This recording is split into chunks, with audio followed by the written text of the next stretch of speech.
This is Health Broadcasting Service HBS Radios, your global pioneers in specialist radio broadcasting, bringing you everything to enhance your health and well-being. Health is your human right. HBS, your partners in everything about your health and well-being.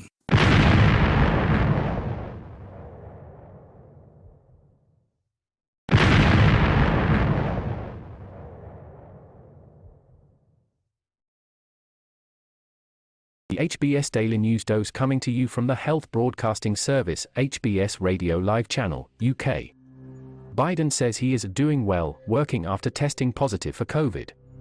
Joe Biden, the oldest person ever to serve as President of the United States, has tested positive for COVID-19, is experiencing mild symptoms and will continue working but in isolation, the White House said on Thursday. Biden, 79, has a runny nose, fatigue and an occasional dry cough, symptoms which he began to experience late on Wednesday, White House physician Kevin O'Connor said in a note released on Thursday. Biden has begun taking the antiviral treatment Paxlovid, O'Connor said. Fully vaccinated and twice boosted, Biden said he was doing well in a video posted on his Twitter account. In the 21-second clip, he also said he was getting a lot of work done and would continue with his duties. A photograph on his Twitter account showed him smiling, wearing a blazer and sitting at a desk with papers. White House COVID coordinator, Dr. Ashish Jha, said Biden's oxygen levels were normal and the president would isolate for 5 days and return to public events once he had a negative COVID test. Biden became ill at a time when his administration is grappling with soaring inflation, global supply challenges, mass shootings and Russia's land assault on Ukraine. His illness forced cancellation of a trip to Pennsylvania where Biden intended to lay out plans to ask Congress for $37 billion for crime prevention programs. The White House provided an unusually detailed account of the president's morning activities, including a series of phone calls to political allies, and said people who had come into close contact with Biden were being told of his illness. Vice President Kamala Harris was in close contact with Biden on Tuesday, a White House official said. Biden's chief of staff, Ron Klain, told MSNBC he was, as well, but he said that so far no one linked to the president's case had tested positive. Paxlovid.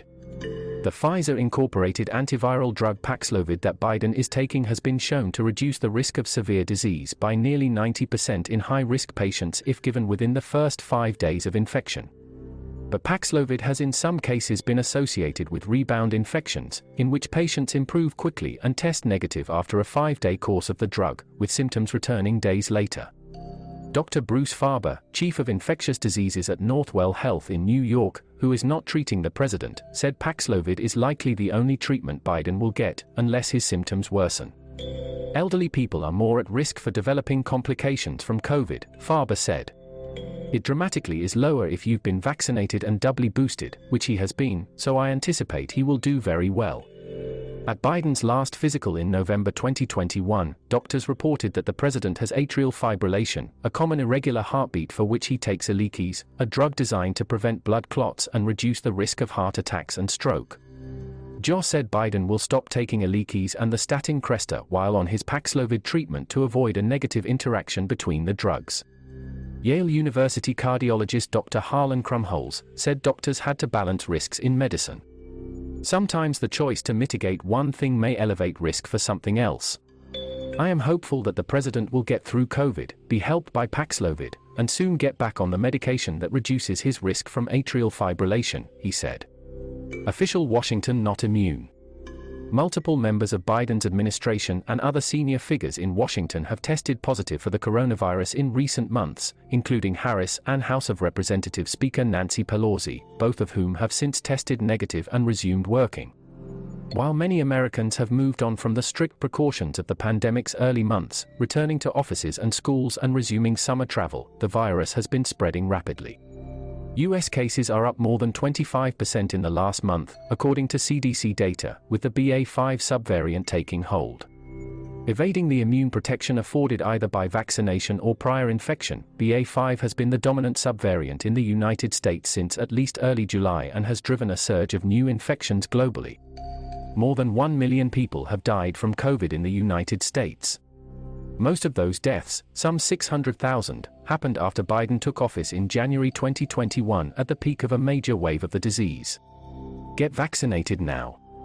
Biden set up strict COVID-19 safety protocols at the White House, urged Americans to take the virus seriously and campaigned for everyone to get fully vaccinated. He is tested regularly for the disease and anyone who meets with him or travels with him is tested beforehand, the White House has said. Biden had last tested negative on Tuesday. He has stopped wearing a mask at public events in recent months, and the White House dropped its mask requirement ahead of his March 1 State of the Union address. Asked by Reuters on Wednesday what the country should do with COVID cases on the rise, Biden encouraged vaccination for those who had yet to get the vaccine.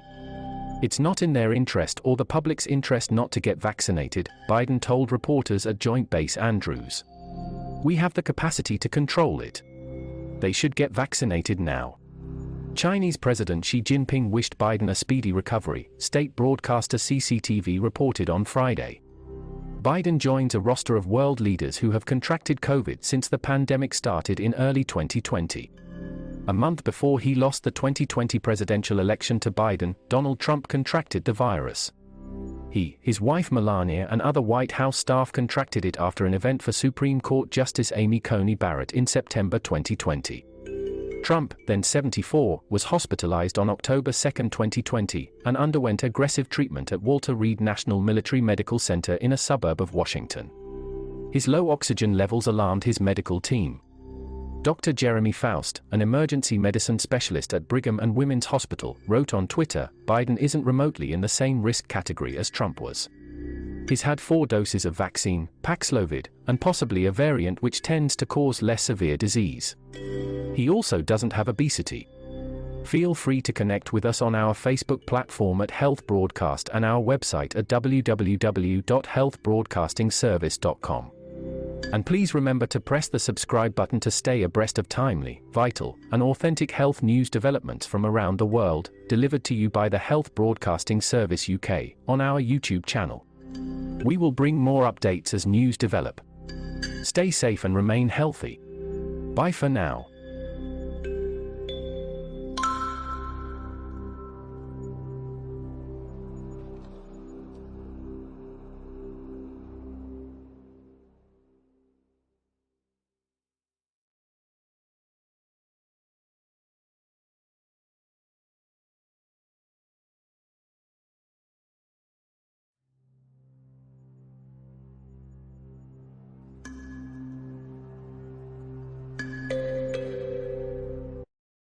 You've been watching the Health Broadcasting Service YouTube channel. Your channel of excellence and distinction. Pioneering specialist radio broadcasting.